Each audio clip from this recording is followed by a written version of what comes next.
beginnings of our cosmos, many scientists and philosophers and mathematicians took what might be called the default position and professed one or other version of deism, which held that the order and predictability of the universe seemed indeed to imply a designer, if not necessarily a designer, who took any active part in human affairs.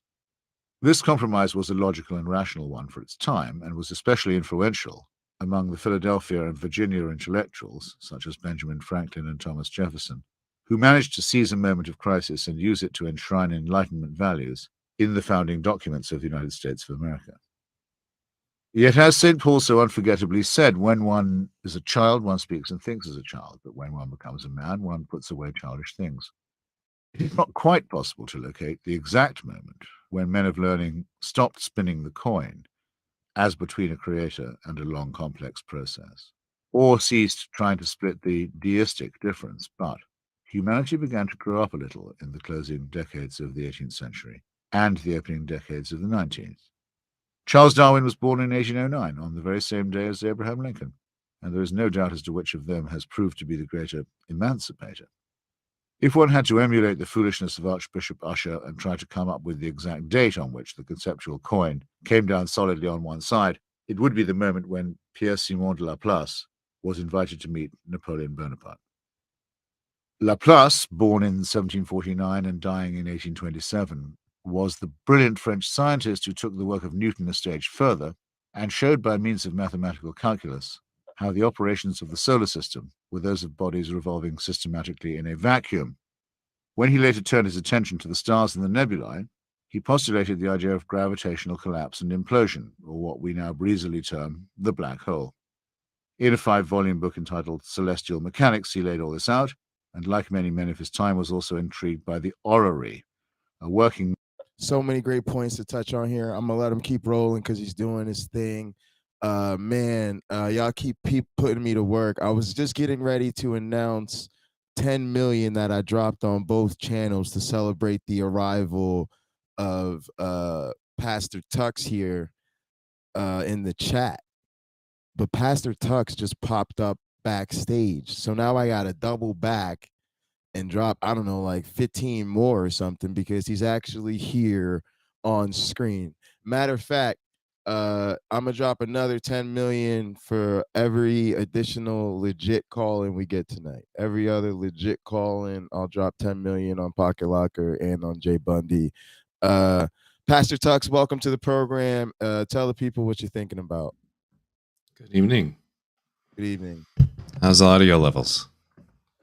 Sound wonderful. Oh, wonderful. good. You sound better than me on my own channel. All we do now. But I lied, because we're actually live on No Good and Evil right now. I think I Oh, are we? Oh, I didn't know that. No, we weren't originally. And then I saw you pop up in the chat, and then I was like, let's go live on No Good and Evil. So look, I'm gonna pull it up and check it, and if it is, then I'm gonna drop another 1 million on everybody, because I dropped 1 million for every platform we were on, and we're on 5. Oh my. 5. But if we add No Good and Evil, it'd be 6. So let me see. I had the channel pulled up here somewhere, but here, I know the fastest way to do it. I only show Jay Bundy.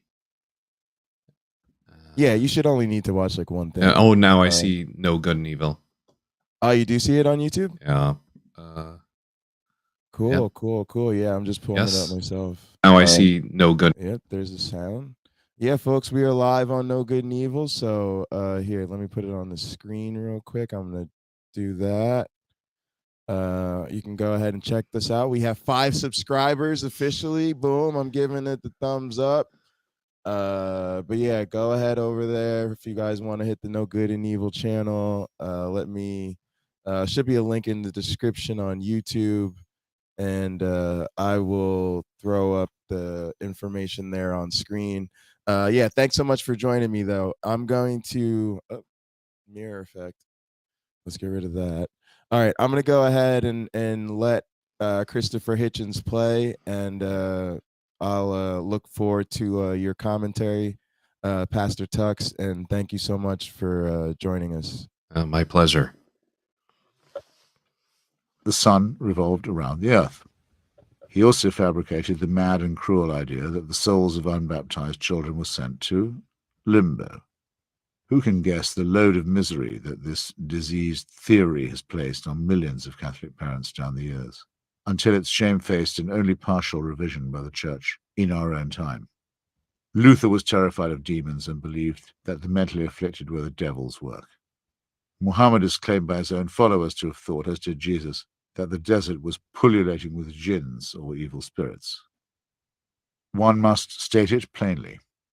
Religion comes from the period of human prehistory when nobody, not even the mighty Democritus, who concluded that all matter was made from atoms, had the smallest idea what was going on.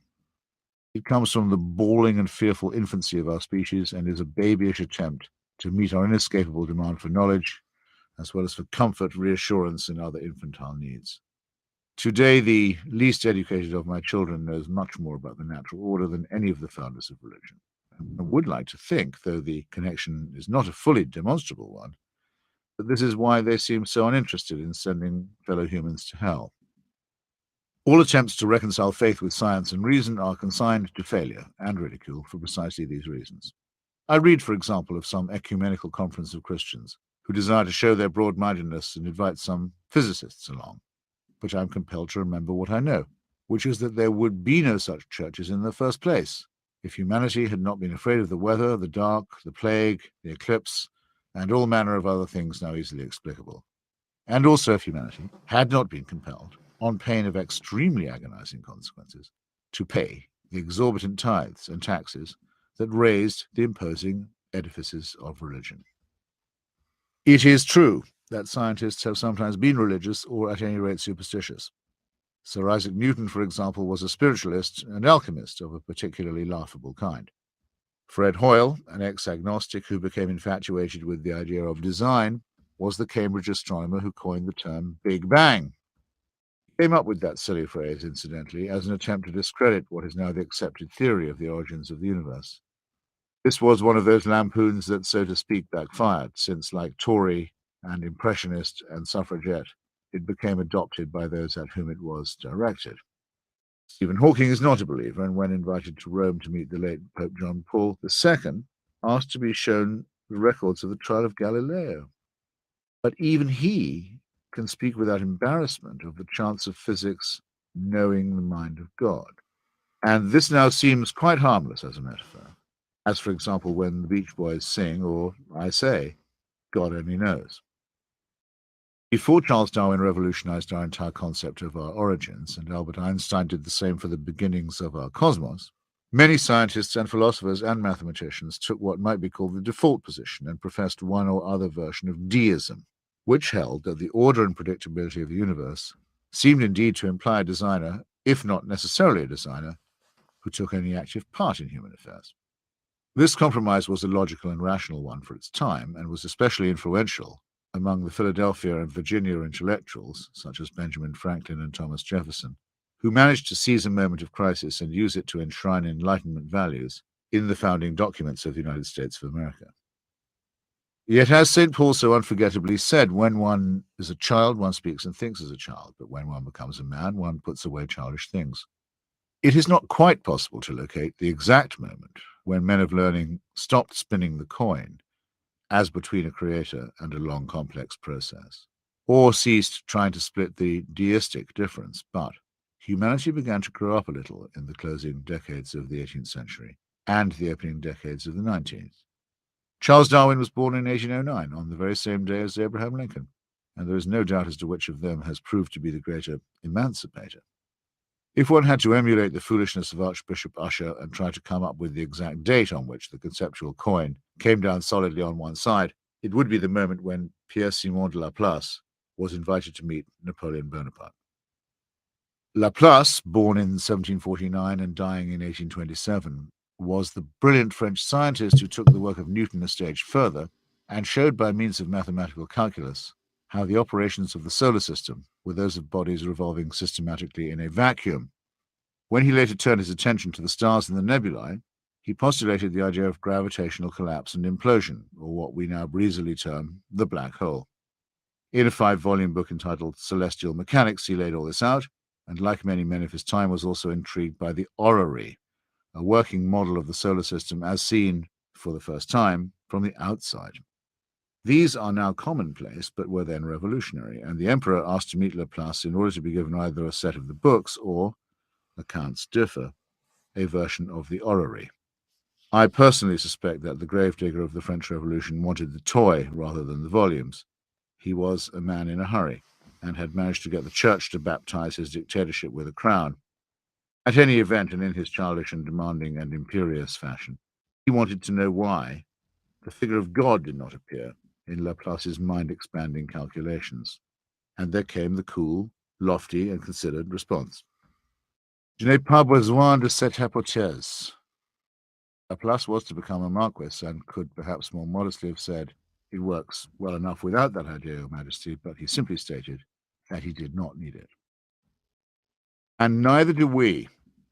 The decay and collapse and discredit of God worship does not begin at any dramatic moment, such as Nietzsche's histrionic and self-contradictory pronouncement that God was dead. Nietzsche could no more have known this, or made the assumption that God had ever been alive, than a priest or witch doctor could ever declare that he knew God's will. Rather, the end of God worship discloses itself at the moment, which is somewhat more gradually revealed, when it becomes optional, or only one among many possible beliefs.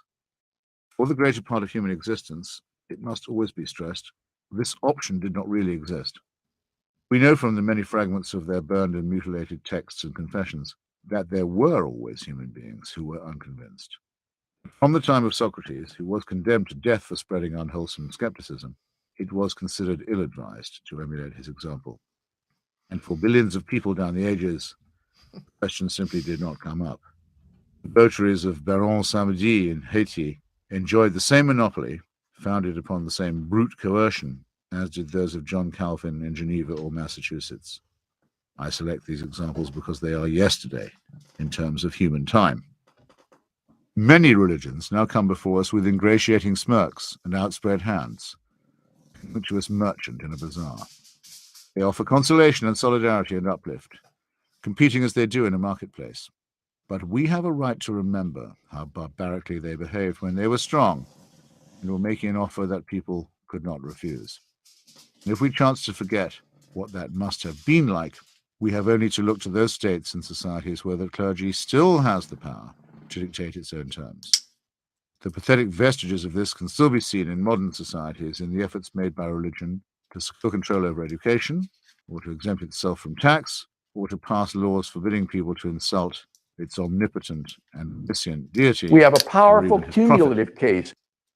In our new semi-secular and mediocre condition, even the religious will speak with embarrassment of the time when theologians would dispute over futile propositions with fanatical intensity, measuring the length of angels' wings, for example, or debating how many such mythical creatures could dance on the head of a pin. Of course, it's horrifying to remember how many people were tortured and killed, and how many sources of knowledge fed to the flames in bogus arguments over the Trinity, or the Muslim Hadith, or the arrival of a false Messiah. But it is better for us not to fall into relativism, or what E.P. Thompson called the enormous condescension of posterity. The scholastic obsessives of the Middle Ages were doing the best they could on the basis of hopelessly limited information, ever-present fear of death and judgment, very low life expectancy, and an audience of illiterates. Living in often genuine fear of the consequences of error, they exerted their minds to the fullest extent then possible and evolved quite impressive systems of logic and the dialectic. It is not the fault of men like Peter Abelard if they had to work with bits and pieces of Aristotle, many of whose writings were lost when the Christian emperor Justinian closed the schools of philosophy, but were preserved in Arabic translation in Baghdad and then retransmitted to a benighted Christian Europe by way of Jewish and Muslim Andalusia. When they got hold of the material and reluctantly conceded that there had been intelligent discussion of ethics and morality before the supposed advent of Jesus, they tried their hardest to square the circle. We have nothing much to learn from what they thought, but a great deal to learn from how they thought. One medieval philosopher and theologian who continues to speak eloquently across the ages is William Ockham, sometimes known as William of Ockham, and presumably named after his native village in Surrey, England, that still boasts the name.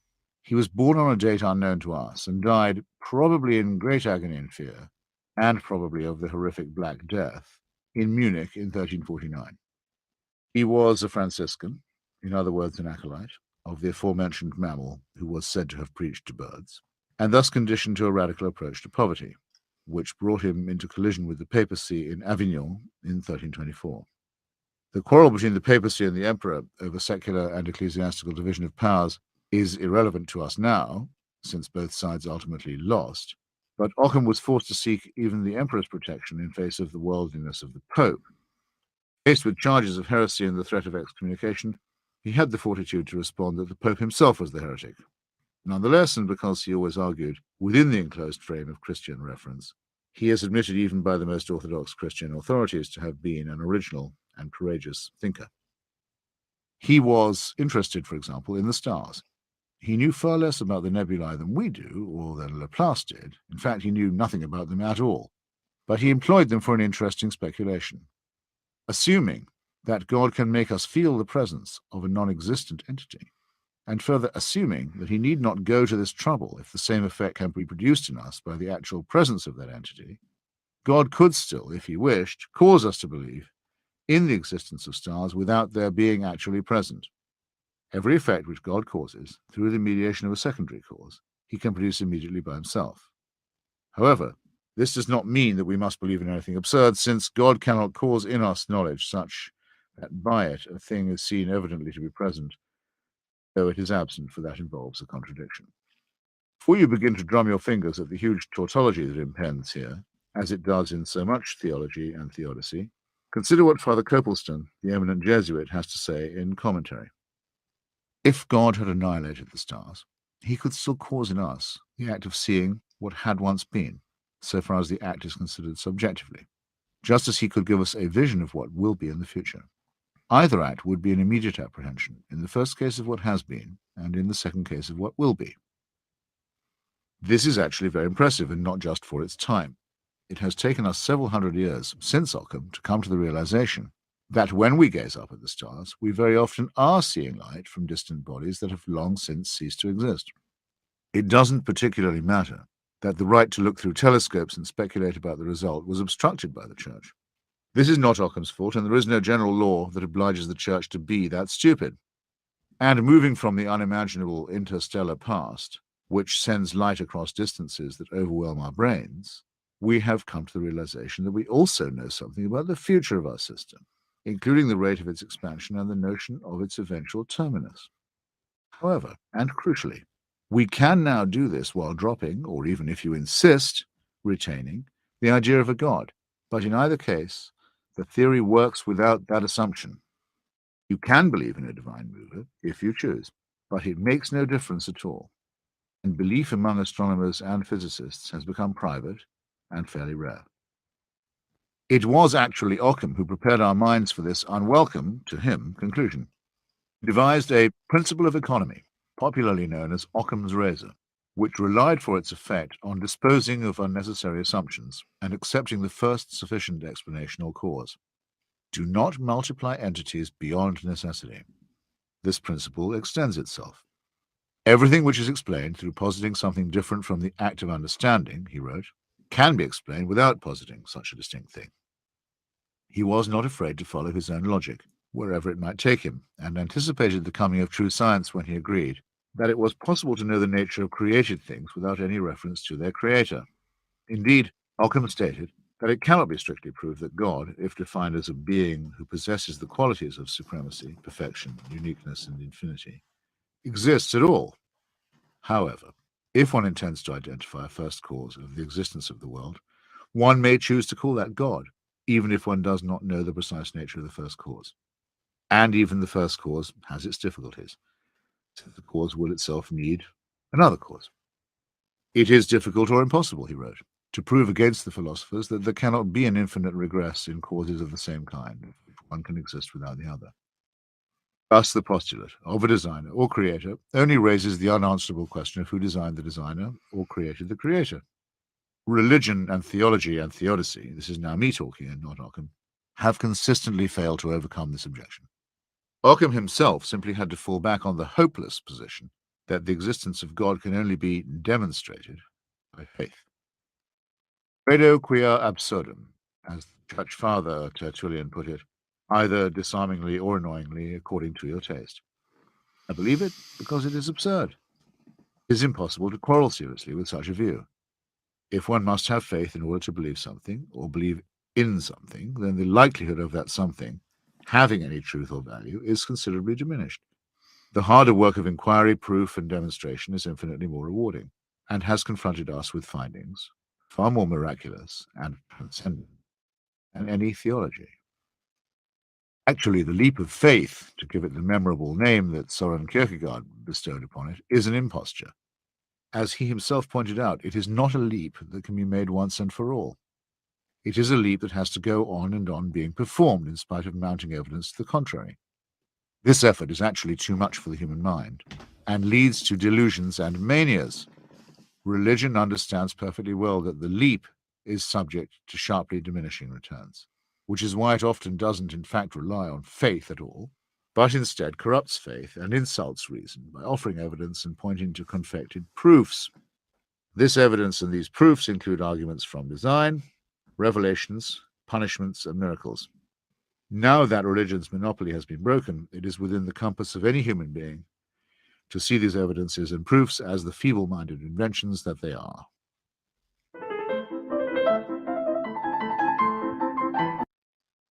Perfect timing, BS Lewis. Good night. Good Yeah. night. Thank you so much. Night BS. Good night, BS.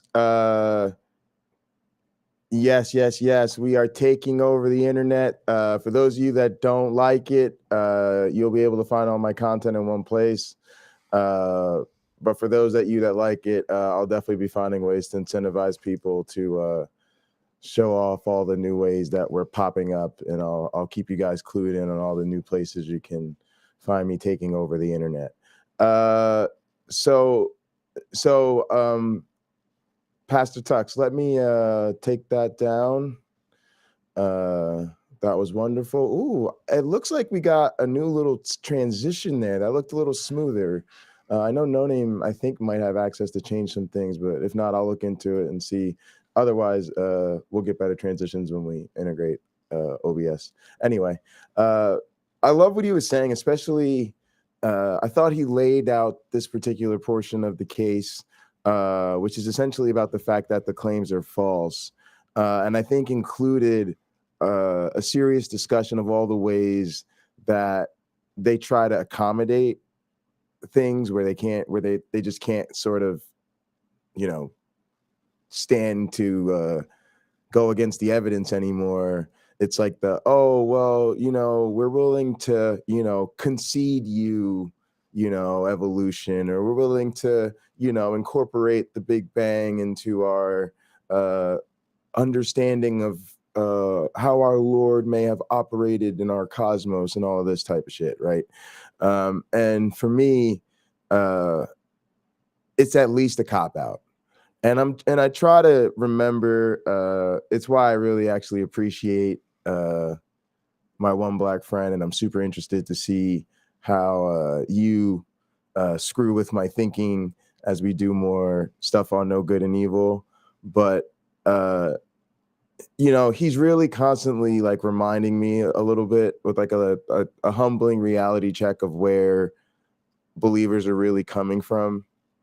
And so I kind of hear him in my head being like, well, you got to remember that they're sincere, right? And even to the point I had to admit that, like, I had this worldview too, like where I started learning science. I didn't become an atheist. I just believed that through studying science, I would learn about how God did whatever he did. And I feel like part of my professional maturation, led me down a certain path. And I have to remember that I don't think I would have gone down that path if it, not just even for my education, because I definitely want to credit my education, right? But it's not just the education. It's going far beyond what I would consider a reasonable education, because I had to become a professional scholar. So it wasn't really till, like, to me, it wasn't till grad school that I started working my way formally out of my faith, right?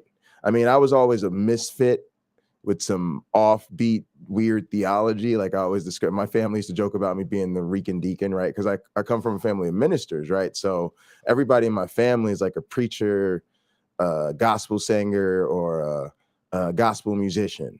and mostly some combination of at least two of those. And mostly really fucking talented, right? So the joke was I was the Rican deacon, right? Because a lot of them were like more on the conservative side, and I was the one, hanging out, running around, chasing white girls, smoking a ton of weed, but still pretty serious about my faith and working at a progressive type of church and all that type of stuff, right? So I didn't just like jump straight off the bandwagon, right?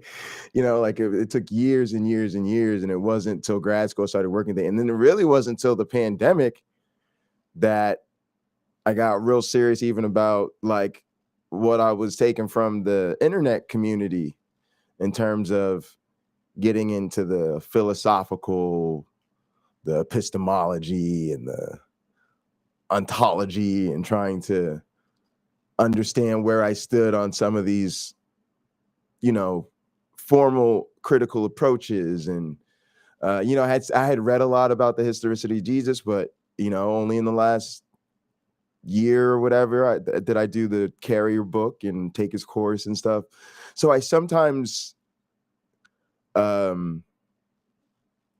start to take for granted where I really came from and how far I've come.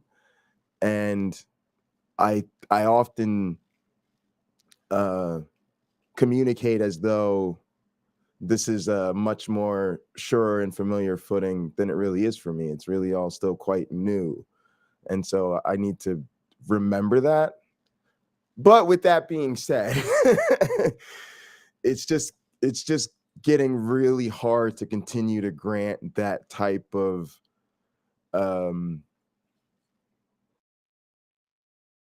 consolation to religious thinking. Like in a conversation we had before we went live for this broadcast with Tangelo, kind of came by when I was just doing, messing around on the Pocketlocker86 channel. And, he said that he liked the fact that I was sort of, willing to concede some points reasonably. Like I was able to, just say, hey, like, yeah, I know, scientists can't prove there's no God. Like we don't do that. Like he articulated sort of the methodological naturalism of science as a certain type of limitation, right? But he didn't, like, at least as far as I could tell, he didn't like intentionally mischaracterize it in any sort of way. He just said, hey, like for me, you guys are like limited to this methodological naturalism stuff. So you can't really test the supernatural. So if somebody comes at this with that type of, bias, it's going to be really hard to demonstrate that I have evidence that suggests my miracle, because, they're coming at this with sort of the lens that that's maybe not possible. And I was like, yeah, that's a perfectly reasonable assessment, right? And to me, like, a counter perfectly reasonable assessment has to be, well, look at everything we've figured out. And wouldn't you have to admit it all works without the God assumption? And like, when are you going to make that reasonable concession based on, what we all seem to know, right? Like it's just weird. I always feel like it's easy for me to make the reasonable concessions, but will we get them in exchange? And I think that a lot of the reason we don't is because of what Christopher Hitchens is hitting on in this chapter. The claims are false. And if your claims are false, you can't concede ground to a reasonable, mutually agreeable method on assessing what's true and not. You just can't. Well, first of all, I'd just like to say how fantastic you look this evening. Oh, thanks. Sam is a good support staff back there. Sam looks fantastic as well. And so a couple things there. We have a you said quite a bit. Cumulative case. There it goes. All right, got triggered. You a little late. You admitted that chasing some skirt there, that you're basically in the position you are just because you want to sin. Yes. Yeah. And I think that's a good concession. Like, I can admit I don't want the God claim to be true. And part of it is like, this was another thing he liked that I conceded. He said that he thinks a lot of people resist this type of thing because they want to be free from God. Like, they want to be independent of God. So they don't want, you know, anything that would even be evidence to suggest God. They don't want that to be true. Because the question came from No Name, like, why do you think so many people are unconvinced by the evidence for the shroud?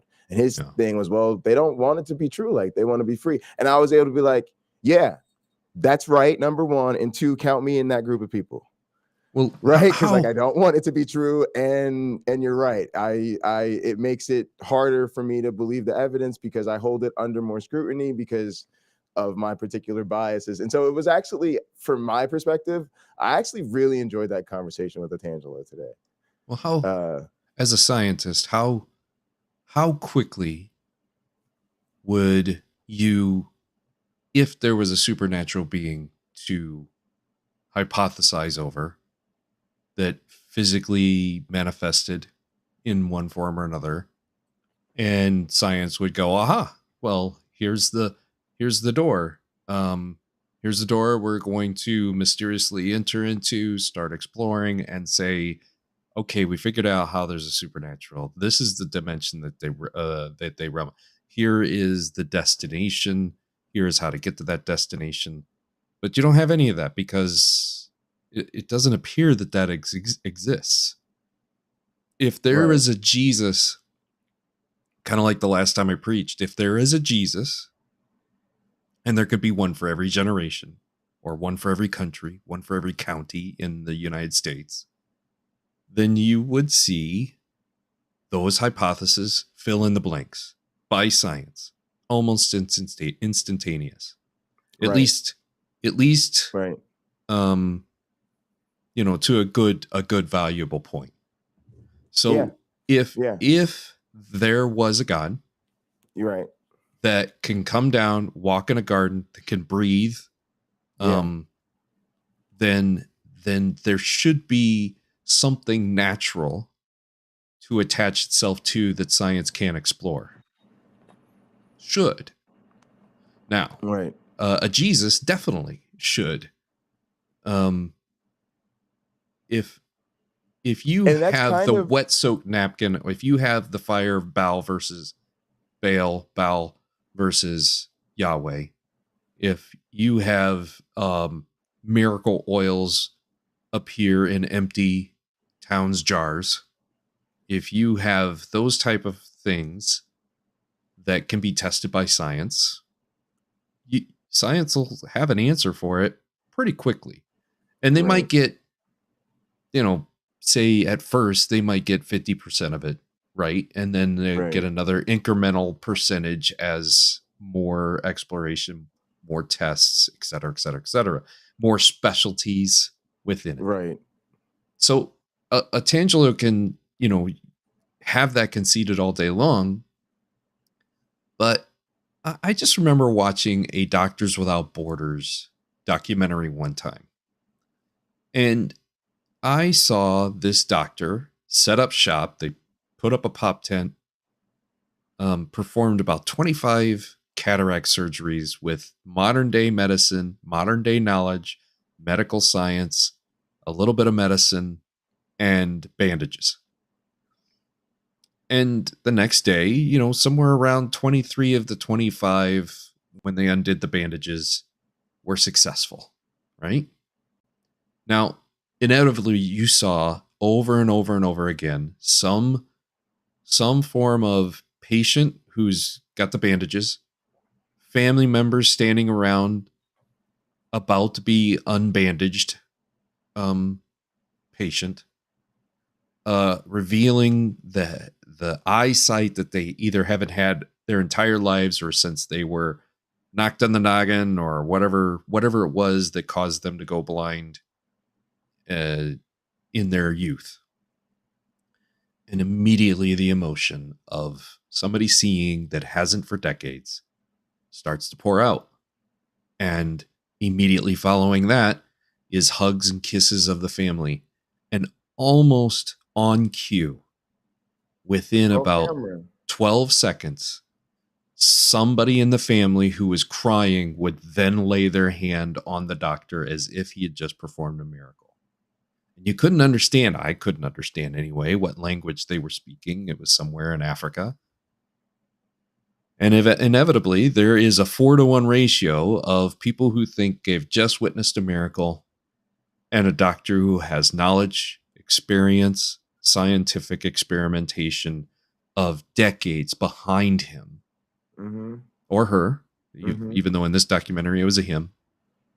And you just saw that over and over and over again. They only showed like 10 of the 25 that had the surgery. They said we had a success ratio of about this many. And sometimes we have to go to the next step now that we know it's, we fixed this. Yeah, we may have to fix one more thing for them to see. Right. And exactly what we was talking about earlier about troubleshooting technical problems on the stream. Sometimes it's up. I think it's this one signal. Oh, it's not that one. All right, no, it's just this other one. Up there it goes. All right. So is there a Jesus, an Isis, a scholar from life? So for instance, we don't know what Jesus did according to the Holy Bible.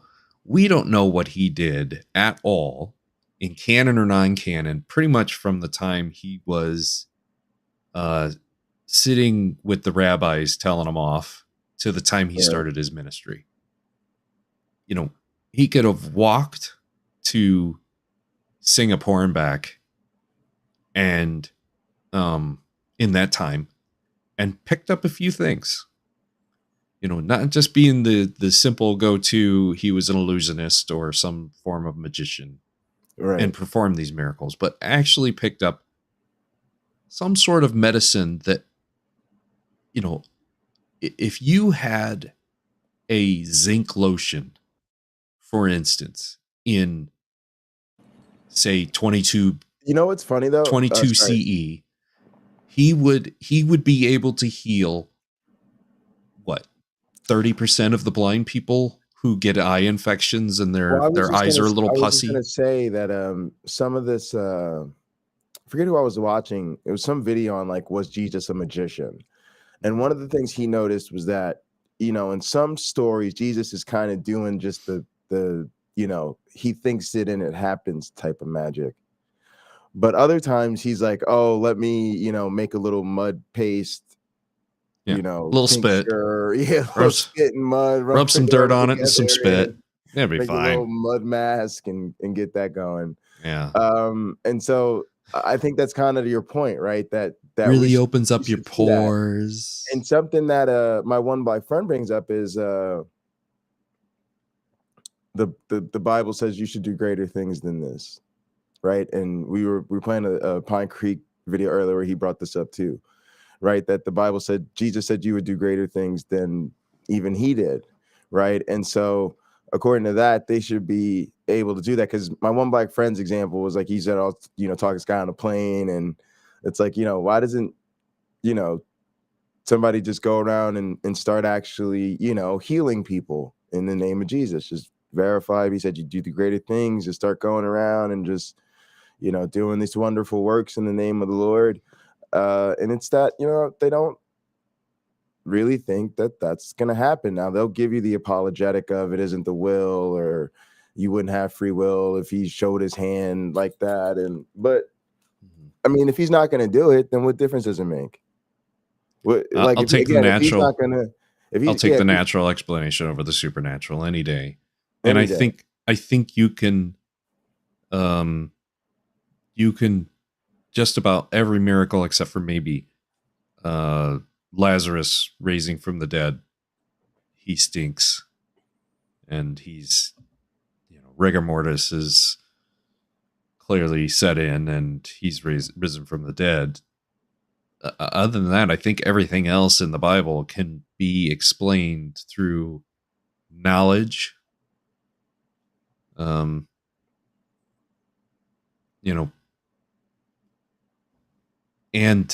and storytelling, just good storytelling. But that doesn't bring me to the point where I believe that it's anything but people back then just trying to make their way through the world, just like you and I are right now on this live stream. I could not agree more. And I talk about this as kind of the wisdom of the ancients thing. But I think we're doing such a disservice to them, because I think if they saw the accomplishments that we have made, and if they really came to understood the process by which we came to make those strides, if they really were able to visit us in 2022 and say, hey, let me tell you what it was really like before airplanes. And wow, look at what you guys figured out. You can literally fly around the world in a fucking day. Yeah. You know what I mean? Safely by the thousands. You know, they'd be like, what? Y'all are saying we should be doing what we put in them books back then? Fuck out of here. Yeah. They would say, screw you. Get, 9 vaccines and 27 boosters and shut the fuck up. You know what I mean? Like, and so I think you're insulting the sort of wisdom of the ancients when you treat it like they would want us to pretend like they had it figured out with their flat earth and four corners and dome of the firmament over the foundations of the earth. Where Where were you when nonsense. I laid the foundations of the earth? Fuck out of here. Yeah. the Then the world where adversary people really walking to and fro the sacrifice earth. people and shit. Yeah, exactly. Just unbelievable. Just want to look at some of these comments. Hey, Jeff Floyd, appreciate you. Religion for Breakfast had a great Jesus Magician vid. I think that may have been it. I think that may have been the one I'm referring to. So thank you for the plug. Religion for Breakfast. Check that out. It was really, really good. Really, really good. I like Religion No for Name Breakfast said, channel. ignorant people just trying to figure shit out. That's exactly it. Yeah.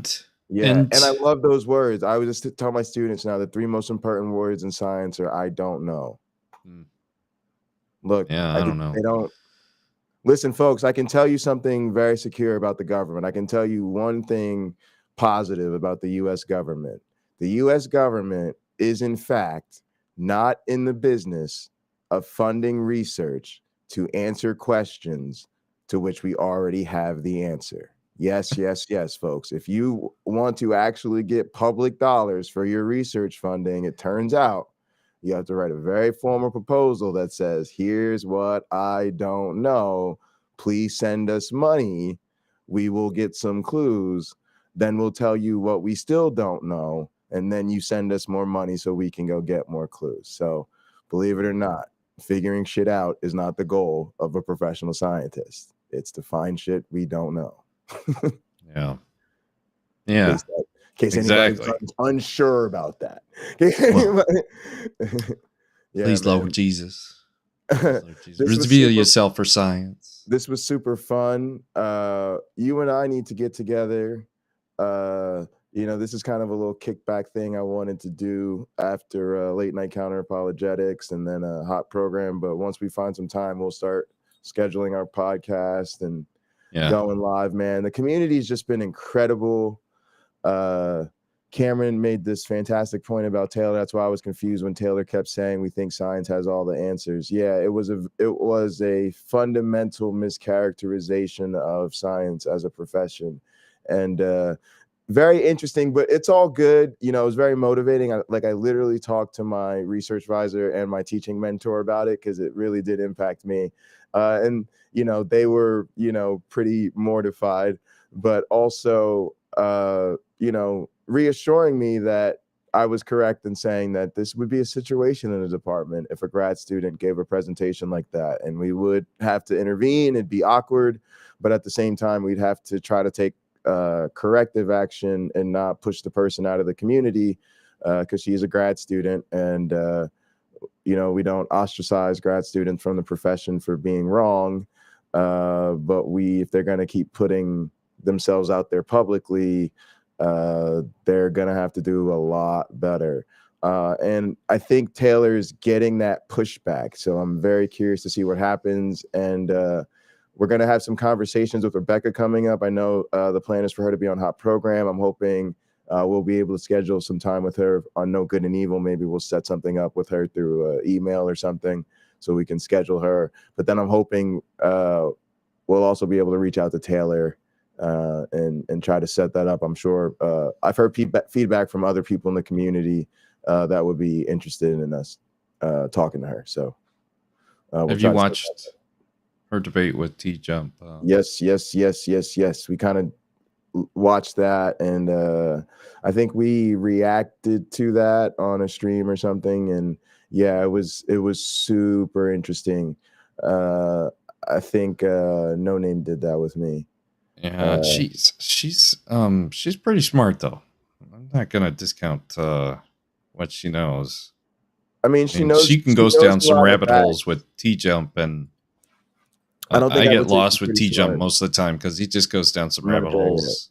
I think, to be honest, I think there's a lot of high IQ stupidity in the world. So I'd probably be willing to grant you the high. If you need a dumb one in the room, yeah. And it's just I think, because to me she's missing some of the fundamentals, especially of her own field.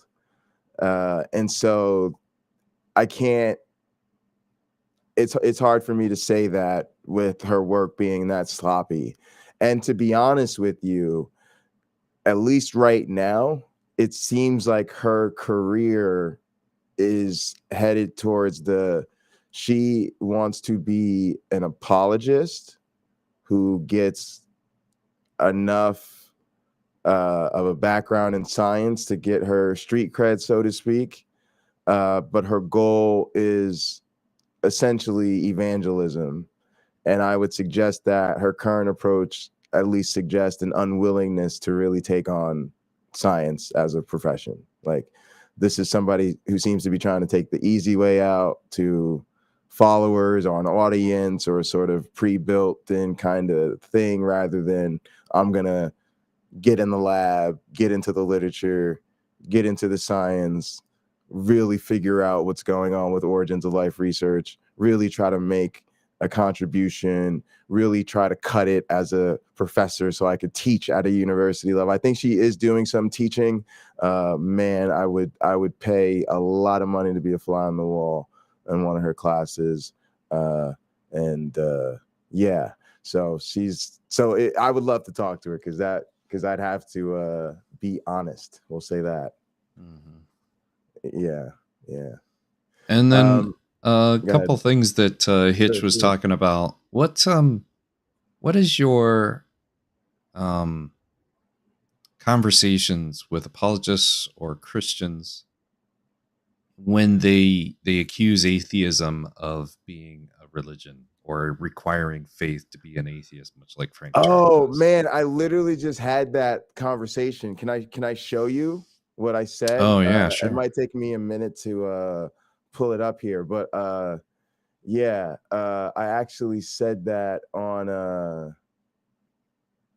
the Saint Studios thing. So we talked about this earlier on Hot Program. We were talking about liberal Christianity. Let me see if seen them on your feed or something like that before. No. Actually, let me just go find it on the let me go find it on the video, because it'll actually be more of it there. So just give me a minute here. I'll throw on a little bit of lo-fi here just so there isn't complete silence.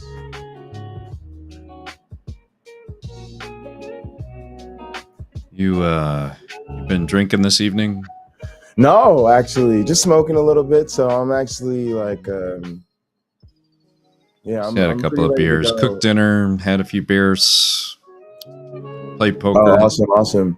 Yeah, how was poker tonight? It was excellent. We tried a new style of tournament tonight. Oh, excuse me.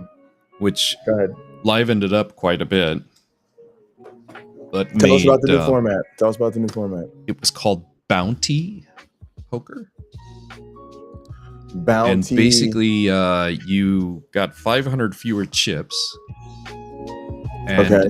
And then if you knock somebody else out on an all-in, you got $5, which is the equivalent of the 500 chips. You got $5 for a bounty. Okay. bounty poker, which I had 6. I had 6 bounties tonight, and I tied with the person who won the tournament. The person who won the tournament got $5 from knocking me out to win the tournament. I'm gonna have to play some audio here to try to find the clip. So bear with me here for a second. I'm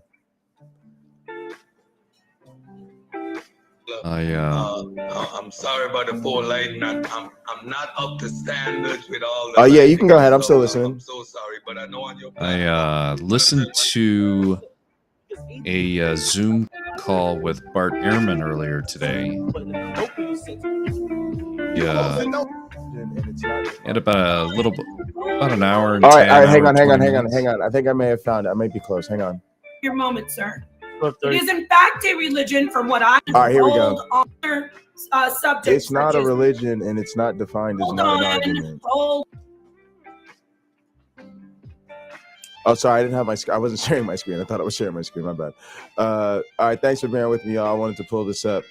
All right, here we go. Let me turn the lo-fi off. All right, here we go, y'all. Hold on. You can have your moment, sir. It is in fact a religion. Shout out to Sainter Studios. If y'all don't know about them, check them out, please. I'm not saying it right. I'm probably pronouncing it wrong, but this channel is really great. We just discovered it this week.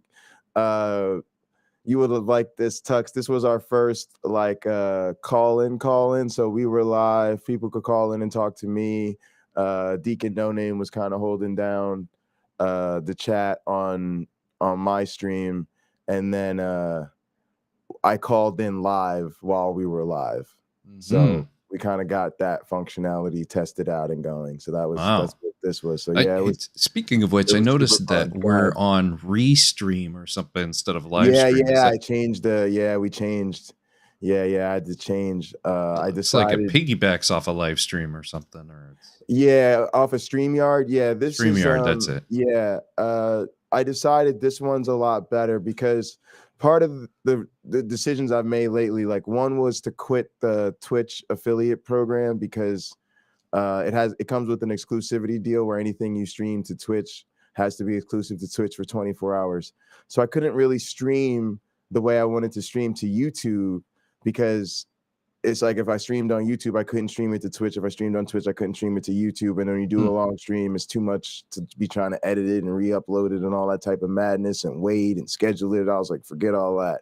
Wasn't making a lot of money from the affiliate program anyway, so I just cut it off so I could stream on multiple platforms. So then we were using StreamYard, and that allowed us to stream on Twitch and YouTube, which I was like, all right, this is cool. But number one, now we're paying all this money for this ability, and it's like our chat's not integrated. So if you're on YouTube, you can only see the YouTube chat. If you're on Twitch, you can only see the Twitch chat, and it's hard to get a bot to share them. Otherwise, I got to sit back here and highlight every message so that people can read them across platforms. And then also there wasn't this really easy sort of built-in overlay that'll put the chat on screen regardless of whatever was going on. I had this kind of feature set up in my OBS rig, but it's difficult to use OBS to have a call-in show. So eventually we'll try to set this up through OBS so that my camera is OBS instead of this. And then I could do more production stuff that way or use it as a secondary camera if not. But anyway, this solves a lot of those problems. And then it also opens it up to even more because now instead of just being able to stream to Twitch and YouTube, we can also stream to Facebook and Facebook and Twitter. We can actually go up to like 20 something places because there's all sorts of new like emerging streaming platforms that you can stream to, stuff I've never even heard of. But our current pro package allows us to stream to 8 streams at once. And so it'll be really nice because right now, even though we're live at Pocketlocker86 on Twitch, Facebook, YouTube and Twitter. We're also live on Jay Bundy and No Good and Evil on YouTube. But we could also say, like, in the next week or so, I really want everything to be on the websites. Remember, we talked about that, because that way we could do memberships and merch and everything all in one place. If you want to do blogs or whatever we end up wanting to do later, all the church stuff, right? So eventually we could have just added jbundy.com and nogoodandevil.com. Boom, boom. You know what I mean? You could have said, oh, put it up on my Facebook or whatever you want. You know what I mean? And so we'll have all that type of flexibility. And then it becomes really nice, because people can just, because a lot of these people I've been interacting, I'm realizing that a lot of people are, whether I am or not, a lot of people are still on Facebook, like Otangelo, James Apperson, a bunch of people in the community that have been hitting me up. They really hit me up on Facebook, right? And so you're like, oh, people are over there. You know, you see people coming in from Twitch, and Twitch chats popping up, you know? So it just makes it people can find us wherever they're at and however they want to do. And if they're down to subscribe to all the YouTube channels and turn on the alerts, you know, they'll see them all, and it'll be easy to get them all that way too.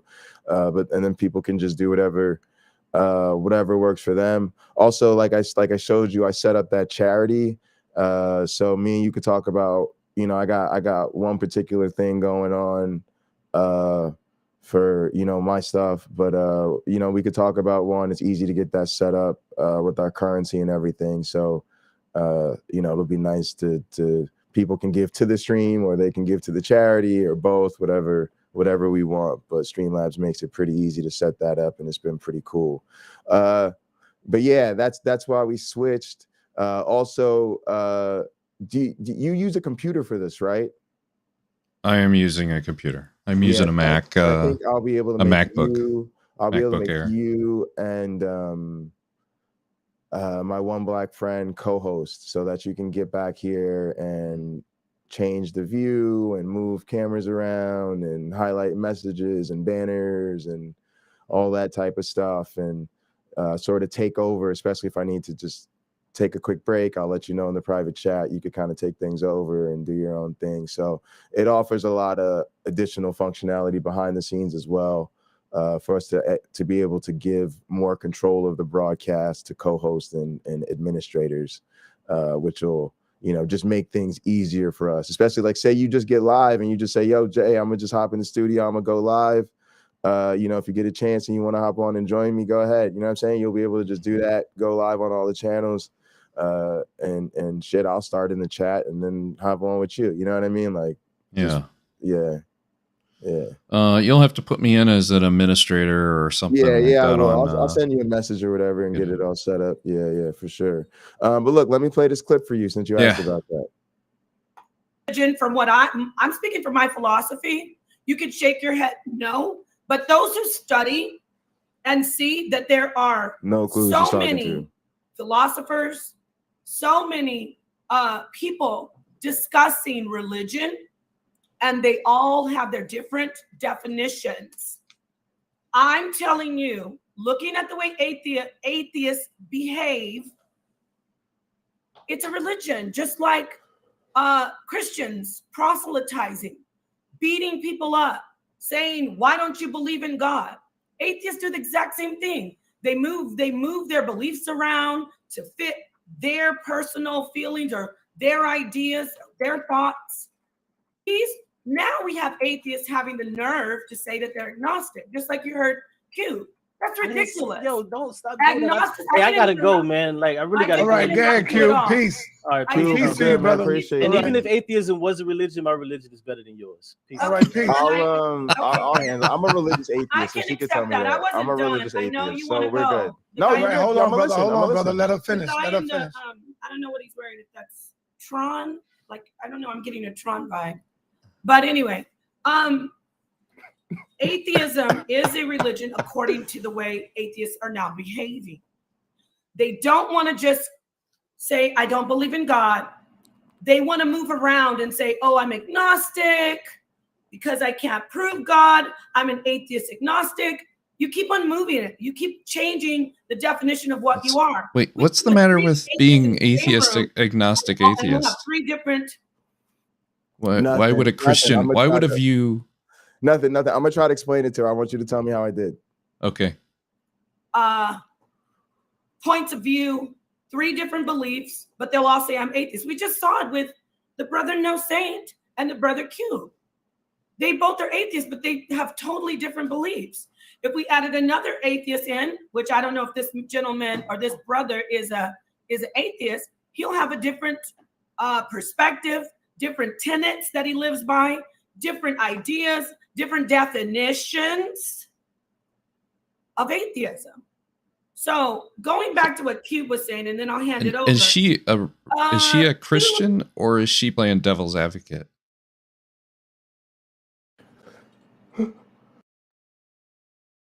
I'm not sure. She's one of those, like, what I gathered was she was some kind of everybody has their own worldview, let's work together theist of some sort, but I don't think I ever got straight to the bottom of that. I was just trying to hear her out because I think we jumped in mid-conversation.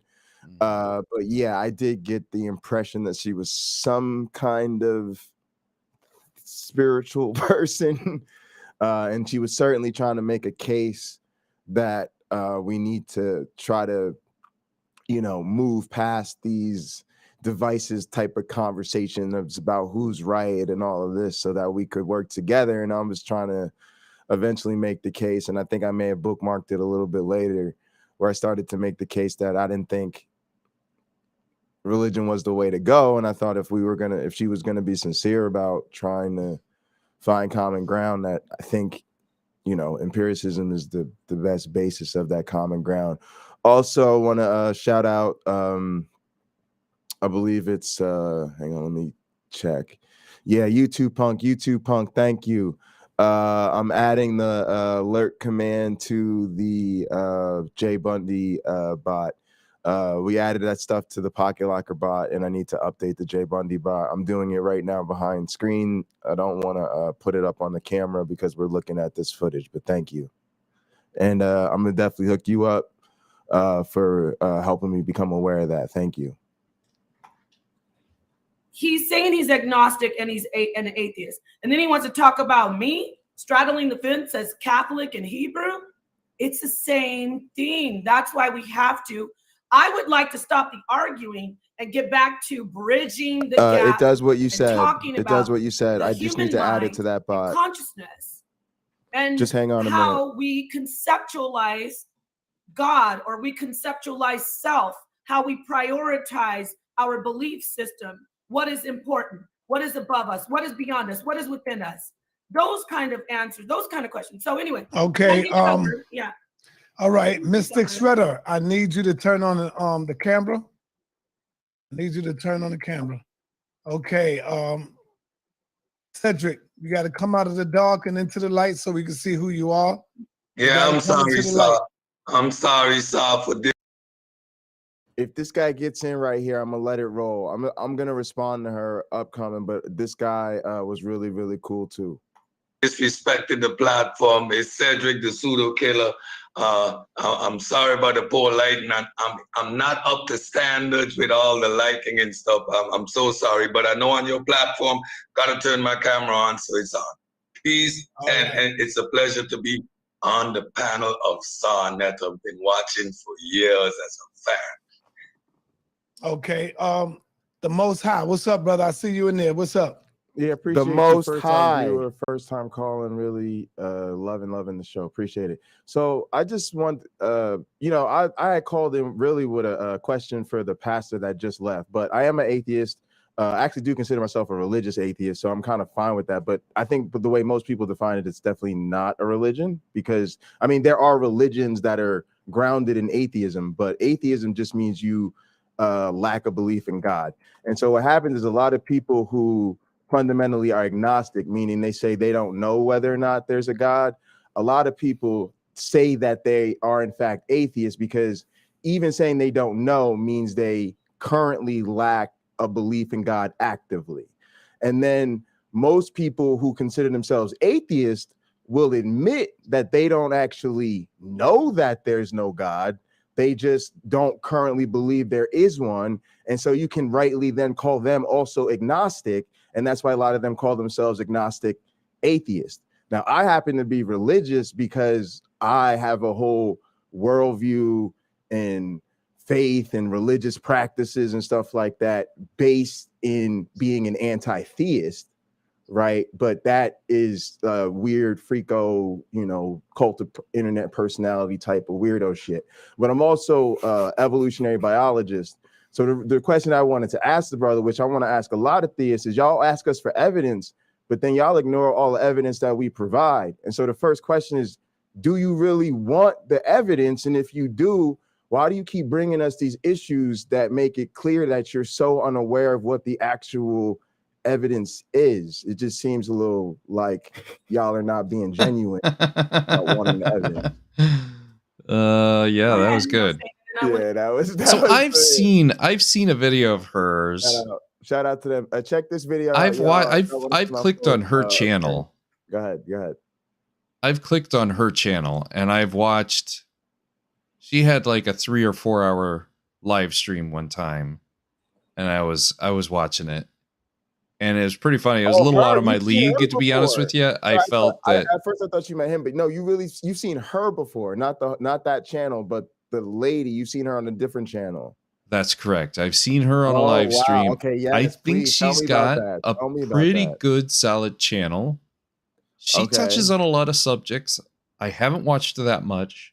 Okay. She's pretty foul, and she is she seems really interesting. She's not really, you know, for this fair-skinned gentleman. Oh, okay. She don't like the whiteys. I don't know if it's that, but you know, just you know, if I could talk like that and think it was entertainment value, I would. You know, I have my own motif. I really don't get along with that motif, but it definitely was bringing up some good points when she'd nail on a point. She'd pound it out, but she was definitely ADD. Her ADD was a little too much for my ADD as well. Gotcha. I don't remember the name of her channel. Actually, you know what? I think the way I came across her channel is Apologia had a year-end favorite video list or something like that. And she was on it, I think. All right, guys, hang on one second. All right, guys, so brief update since it came up. This is what the lurk command does. If you type !lurk into the chat, MyOneBlack will greet you with a message that says you are now lurking, peace be unto you. Now, the purpose of that is twofold. One, it lets everybody in the chat know that you're watching the stream so people can say what's up to you. You know, they can shout you out or ask for your opinion about certain things. I can shout you out on air and show your support. The other thing it does is that, again, on all these channels, we're establishing the same scale. We'll use the same scale on No Good and Evil. We use the same scale on Hot Program, everything on the what we're calling the Atheist Inexperience Broadcasting Network.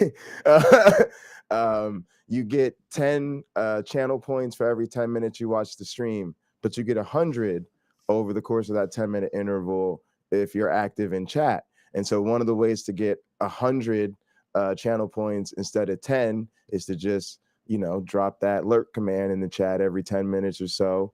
And you know, you can be one of the cool kids as well without really having to sit there and stay in the whole chat. You can just pop in, let us know you're still lurking. I'll let you know I appreciate it. Yeah, that's just something you could do. It also is a way to earn more points. Just wanted to shout that out. I added that, and I'm also back here. I'm going to add some other commands to the J Bundy channel that people are getting used to from the Pocketlocker86 thing. But sometimes when the commands don't work, that's why. It's just because all the stuff that we've been working with all week we did on Pocketlocker86 so I could get everything working.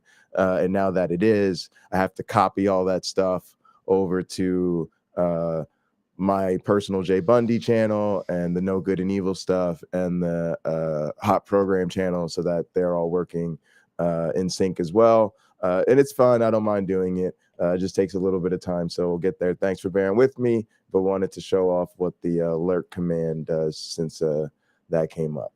All right. Yeah. So go ahead. Think I found it. I think her stream or her channel is called Ms. Parker. Yeah, can you drop a link on us? If you put it, send it to me somehow and I'll drop it in the chat. Minimize my screen here. Oh, thank you, YouTube Punk. I appreciate it. I appreciate it. Is there a do we have a chat? Private we chat. Have one. Send it to me on Discord. Yeah, send it to me on Discord. We should. On Discord. I think you might need to accept my friend. Yeah, because I think I had to send you another one. And make sure you come into our server because our server got hacked. Speaking of servers, I want to shout out some people, and I'm gonna definitely hook everybody up too. But I want to shout out Deacon No Name who got me on a T-Jump server. I want to thank Ziz, who we met through T-Jump server, who got me on Marvelous Gas Bars server. So if y'all know of servers, this is great. This is going to be an easy way for us to find people to come talk on our shows, people to interview, people to have conversations with. So also, I'm trying to find theist social networks. So be they Discords, Facebook groups, social media groups. Maybe we'll get maybe for funsies on the stream one night we'll get hooked up on Truth Social. And yeah, I just want to start finding ways to get people to come fight me, come try to get the belt. You know, look. I'll speak both languages to you. Oh, if no. You know what's good for you. If you know what's it's good not the for same. You, if you know what's good for you, you will you could try to come take the title. But if you don't mess with if you don't want the title, okay, listen, if you could convince me of your religious beliefs, if you could provide, some good evidence for me, I'll give you $100. So if you know people who like to argue about their religion, tell them I'll give them $100 on it. So yeah, that's that. When will Cameron Bertuzzi get a rematch? That's a great question. I have to work on a video the next couple nights on stream. And okay, I see your message. Thanks there, Tux. But after we get this video submitted on Tuesday, we'll get back to that. So Cameron Bertuzzi, we decided, has to win the Jacob's Ladder tournament to get a rematch. It's going to be a tournament of apologists to see who gets the shot at the title. But before we do that, we'll probably do the first round of the women's title tournament featuring Deaconess Annette, who I think is going to kick a lot of ass. But we might be messing around with those guys in WWE a little bit for funsies. And actually, I probably need to pull up. I'm planning to maybe play some WWE tonight because I need to try to create some of my advisors and whatnot for this video I'm trying to make for this science conference. And I have to have the video done on Tuesday. I'm going to be working on it on stream all day tomorrow and probably all day Tuesday as well. So, yeah, matter of fact, I'm going to go ahead and end this stream so that I can go ahead and get the after party started and get to work. If you are on any of the Pocketlocker86 platforms, Twitch, YouTube, Twitter, or Facebook, you can just sit tight and nothing is going to happen. Otherwise, if you're joining me on the Jay Bundy channel or the No Good and Evil channel. We'll be ending the show, and if you want to keep rocking with me, go ahead and head over to Pocketlocker86. But otherwise, hopefully see you next week. Don't forget about Late-Night Counter-Apologetics, 1 o'clock in the morning on Sunday mornings. That's 1 o'clock Eastern. Please don't forget about Hot Program, 3:30 p.m. Eastern every Sunday over on the Hot Program channel. I'll be back here for the next chapter of Christopher Hitchens' God is Not Great on the Jay Bundy channel next week around 10 on Sunday night. I want to thank Pastor Tux for joining me.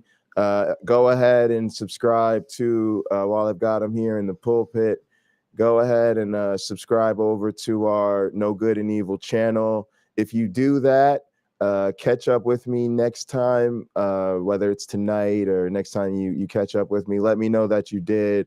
I'll drop some pocket change on you and the entire chat to celebrate you subscribing before we even get going over there. Appreciate the few people who've already gone over there and subscribed. I really, really, really do appreciate you. Matter of fact, I think in honor of Tux coming by, when I start the after show, whoever is in Pocket Locker for the after show, I'm going to drop 5 million pocket change to celebrate the 5 subscribers that we had on No Good and Evil when I started this broadcast. So appreciate y'all. And if you don't mind, go ahead over there and give us a subscribe if you'd like. Thanks so much for joining me, Pastor Tux. I want to show off a couple of things, if you don't mind. Stay put. I want to show off some things that this community has done that I think are just fantastic, and you'll be seeing even more of this type of thing next week. So I'm gonna start with the little the intro outro of Hot Program. I'm just putting that up there just to give a shameless plug. MyOneBlack Friend and I have had some great episodes the last couple of weeks. Last week, we interviewed Otangelo as he was preparing for his Shroud of Turin debate. This week, we talked about liberal Christianity. Both were excellent episodes in my estimation. Go ahead and check them out. And this is the little clip we use as our promo for that. It's just a epic botch, and I love it. You'll notice I'm calling out the apologists, calling them out. I went district, here he goes, crossing himself. Oh! He's done.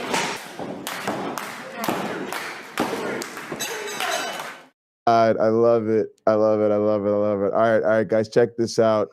This is one that Nano sent to us. Nano shit is so artistic. The editing is so good. It's so wild. I love it. This one is called Taking the Gloves Off. Actually, if you're on Pocket Locker, let me see if I can hit this. Redeem gloves. I think we tried to add that to the store. Let's see. And listen to me, I'm sick of it. I'm taking the gloves off. Yeah, you can redeem gloves. All right, let me show you. Let me show you guys this. Let me show you guys this. Shout out to Nano. Shout out to Nano for sending this. And listen to me, I'm sick of it. I'm taking the gloves off.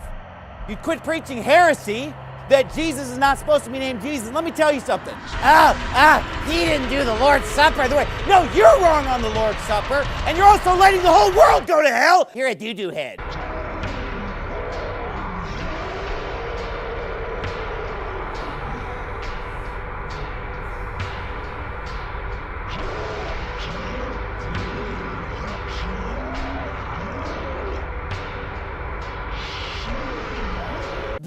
Correct me if I'm wrong. Did you get a call this afternoon? And listen to me, I'm sick of it. I'm taking the gloves off.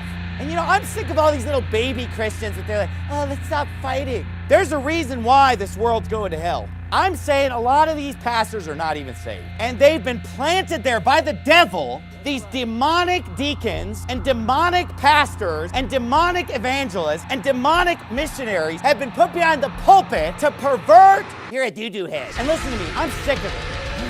I'm taking the gloves off. Pervert the gospel, pervert doctrine. I believe he's not a pastor, he's a demon. Otherwise, how do you explain it? Riddle me this. Here's the proof.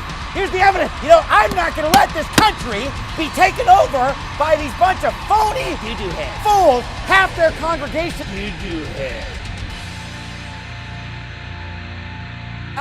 There's something weird going on in our country. Why don't you come up to me after you? Why don't you come up to me after? I'm sick of it. Riddle me this. They love their own little religion that they've created. Riddle me this. Birds of a feather flock together. Riddle me this. I would rather go to hell.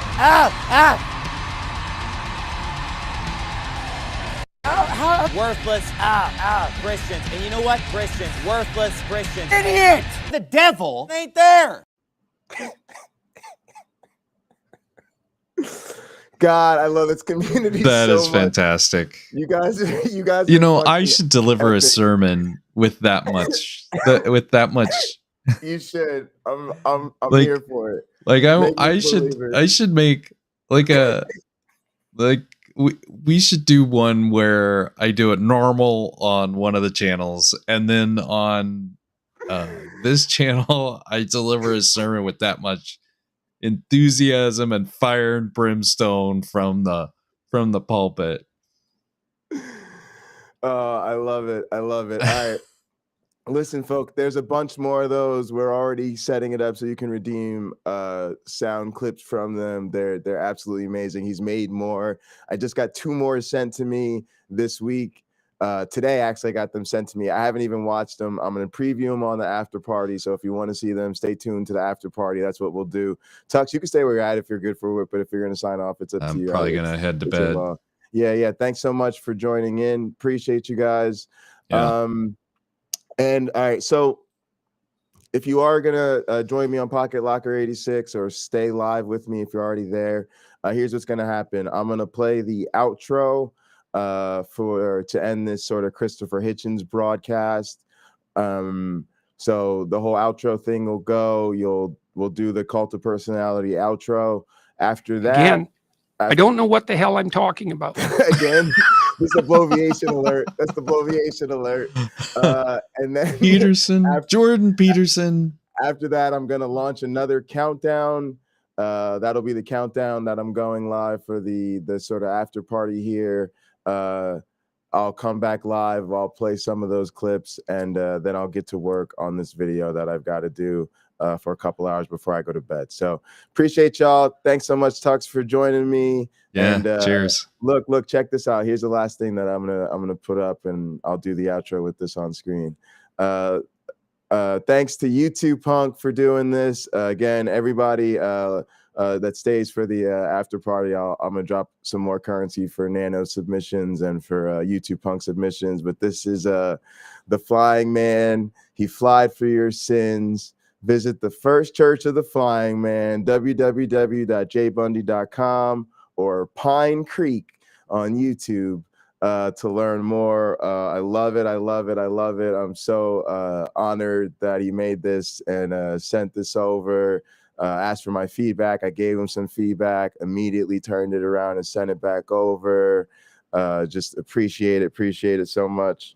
All right. And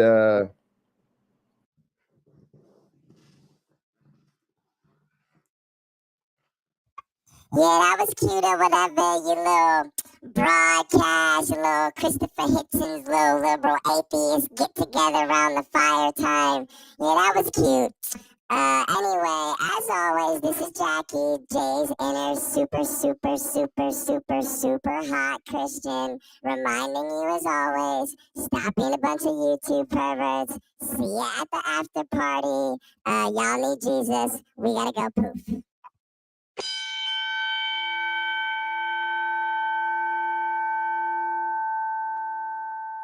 Please, may I have your attention for a very important announcement. Pocket Locker has left the building.